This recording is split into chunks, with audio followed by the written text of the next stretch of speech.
নমস্কার বন্ধুরা, তনুশ্রী রান্নাঘর অ্যান্ড ব্লগস চ্যানেলে তোমাদের সবাইকে স্বাগত। তোমরা সবাই কেমন আছো? আশা করি সবাই ভালো আছো। আমিও খুব ভালো আছি। আজকে আমি তোমাদের সাথে ট্যাংরা মাছের ঝোলের রেসিপি শেয়ার করছি। চলো তাহলে শুরু করা যাক। এখানে আমি ট্যাংরা মাছগুলোকে খুব ভালো করে কেটে ধুয়ে পরিষ্কার করে নিয়েছি। এগুলো কিন্তু একদম লোকাল দেশি ট্যাংরা মাছ, একদম ডিম ভর্তি কিন্তু মাছগুলোতে বন্ধুরা, তোমরা দেখেই বুঝতে পারছো। এবারে এতে আমি নুন আর হলুদ গুঁড়ো দিয়ে মাছটাকে 10 মিনিটের মতন ম্যারিনেট করে রেখে দেব। খুব ভালো করে হাত দিয়ে কিন্তু মাছটার গায়ে যাতে নুন হলুদ একদম ভালোভাবে ঢুকে যায় সেইভাবে করে আমি ভালো করে হাত দিয়ে মেখে নিচ্ছি। আর বন্ধুরা, আরেকটা কথা বলছি, তোমরা যখন মাছটা ধোবে তখন কিন্তু একদম নুন আর গরম জল, একটু হালকা উষ্ণ গরম জল দিয়ে খুব ভালো করে ধুয়ে নেবে। দেখো নুন হলুদ মাখানো হয়ে গেছে। তাহলে কি হবে, মাছের গায়ে যে একটা এক্সট্রা নোংরা থাকে সেটা কিন্তু একদমই চলে যায় ট্যাংরা মাছের। এবারে আমি গ্যাসে কড়া বসিয়ে দিয়েছি, দিয়ে দিয়েছি তেল। তেলটাকে খুব ভালো করে কিন্তু এবারে আমি গরম করে নেব। তেলটাকে খুব ভালো করে গরম করে নিয়ে পুরো কড়াইয়ে আমি ছড়িয়ে দিচ্ছি। তেলটা ভালো করে গরম করে না নিলে মাছগুলো কিন্তু লেগে যাওয়ার চান্স থাকবে। দেখো মাছগুলো আমি দিয়ে দিয়েছি, এক পাশ ভাজাও হয়ে গেছে। এবারে মাছগুলোকে আমি উল্টে দিয়েছি। যেহেতু একদম দেশি ট্যাংরা মাছ, সেই জন্য কিন্তু আমি একদম কড়া করে ভাজবো না, শুধু একটু জাস্ট হালকা একটু তেলে দিয়েই হালকা করেই ভেজে তুলে নেব। মাছ ভাজা হয়ে গেছে বন্ধুরা, মাছগুলোকে আমি তুলে নিয়েছি।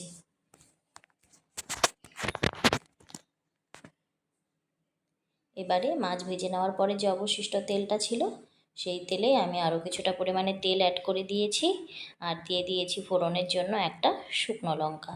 ফোড়নটাকে কিছুক্ষণ সময়ের জন্য ভেজে নিয়ে এখানে আমি 1/4 চামচ দিয়ে দিয়েছি কালো জিরে। এবারে কালো জিরেটাকেও সামান্য কিছুক্ষণ ভেজে নিয়েছি। তারপরে এখানে আমি দিয়ে দিয়েছি জিরে লঙ্কা বাটা।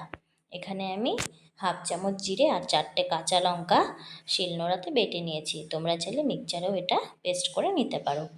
দিয়ে দিলাম এখানে স্বাদ অনুযায়ী নুন। এবারে মশলাটাকে খুব ভালো করে কিছুক্ষণ সময়ের জন্য কষিয়ে নেব। এখানে দিয়ে দিয়েছি আমি পরিমাণ মতন হলুদ গুঁড়ো। এখানে গ্যাসের আঁচটাকে কমিয়ে মশলাটাকে কিন্তু ভালো করে একটু কষিয়ে নিয়েছি। তারপরে এখানে অ্যাড করে দিয়েছি একটা মিডিয়াম সাইজের টমেটো পেস্ট। এবারে টমেটোটাকেও ভালো করে ভেজে নেব, যতক্ষণ না পর্যন্ত টমেটো থেকে কাঁচা গন্ধ চলে না যাচ্ছে ততক্ষণ পর্যন্ত মশলার সাথে টমেটোটাকেও কষিয়ে নিয়েছি। আর দিয়ে দিয়েছি স্বাদ অনুযায়ী 3টে চেরা কাঁচা লঙ্কা। দেখো বন্ধুরা, মশলাটা কিন্তু আমার মোটামুটি কষানো হয়ে গেছে। সামান্য একটু জল অ্যাড করে দিয়েছি যাতে মশলাটা পুড়ে না যায়। সামান্য একটু জল দিয়ে আবারও ভালো করে কষিয়ে নিয়েছি মশলাটা। একদমই হালকা পাতলা একটা ঝোলের রেসিপি তোমাদের সাথে শেয়ার করছি বন্ধুরা। তোমরা কিন্তু এরকম অবশ্যই বানিয়ে খেয়ে দেখতে পারো, গরম ভাতে দুর্দান্ত লাগে। এবারে আমি ঝোলের জন্য কিন্তু জল দিয়ে দিয়েছি। এখানে আমি 2 বাটি মেপে জল দিয়েছি।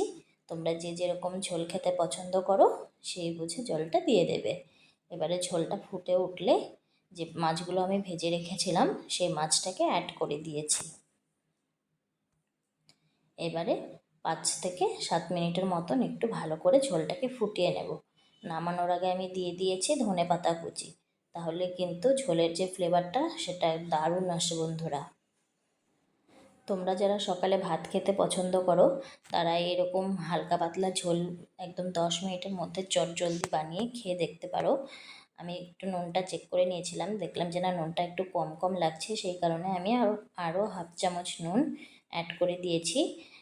ঝাল আর নুনটা তোমরা তোমাদের স্বাদ বুঝে দিয়ে দেবে ঝোলে। তো তৈরি হয়ে গেল আমার এই ট্যাংরা মাছের ঝোলের রেসিপিটি। ভিডিওটি যদি ভালো লেগে থাকে বন্ধুরা, অবশ্যই একটা লাইক দিয়ে পাশে থেকো। আর আমার চ্যানেলে যারা নতুন তাদেরকে অসংখ্য অসংখ্য ধন্যবাদ। যারা ভিডিওটি দেখছো কিন্তু এখনও পর্যন্ত সাবস্ক্রাইব করনি, তারা প্লিজ ঝটপট গিয়ে সাবস্ক্রাইব করে পাশে থাকা বেল আইকনটি প্রেস করে দিও। সকলে ভালো থেকো, সুস্থ থেকো, আর পরবর্তী ভিডিওর অপেক্ষায় থেকো সকলে। আর সম্পূর্ণ ভিডিওটি দেখার জন্য অসংখ্য অসংখ্য ধন্যবাদ।